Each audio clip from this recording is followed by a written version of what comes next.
近日嘛是有选举新闻，明仔载韩国瑜就要甲侯友宜共台，想不到国庆日的进前一天，韩国瑜成立面册抛出甲民众党这个总统参选人郭文铁的相片。今日国民党的主席朱立伦嘛讲到韩国瑜，伊讲今日会甲伊见面，佫讲希望讲会当邀请韩国瑜做副主席。啊，这韩国瑜敢会答应安尼做，对南北合作敢有效，引起真侪人伫讨论。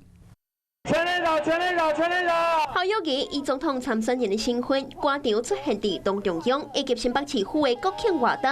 是讲计算时阵，马前总统说不犀利，讲唔对话。在明年1月的总统选举，我们要用选票下架这个中华民国违反中华民国宪法、无视台湾人民安全的政府。国民党大团结，严格面对着整合，煞出现甲民众党抢一个人的状况。 在伫国庆的前一天，真高雄市长韩国瑜伫名册顶悬打出着和郭文铁做伙翕的相片，写讲久别四冬，老朋友相见。原本明仔载要和侯友宜见面，严阁煞先见郭文铁。侯友宜赶紧伫下骹留话，感谢韩市长的鼓励，咱目标共款。在这段时间也有跟我联络，我们都保持密切的联络。整个国民党的团队的行动过程当中。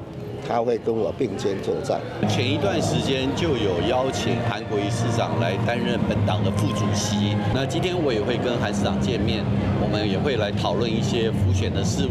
大家唱歌的心里都是真情真意，所以我选择这里。 在南营重要人士合作会时，郭台铭行家己的路，遭到台北市府头前升旗，唱到党特别大声。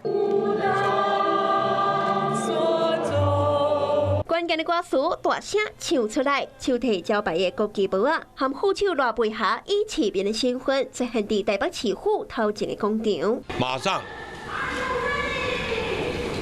就会出现拨云见日的新希望。 马上就会出现拨云见日的新希望。郭台铭、侯友宜、郭文铁三人第三无共的所在升旗，国庆日这天在野整合议题继续发展。你好，我是宋彦明，想掌握最及时的新闻资讯吗？赶紧订阅、按赞、开启小铃铛，锁定华视新闻 YouTube 频道。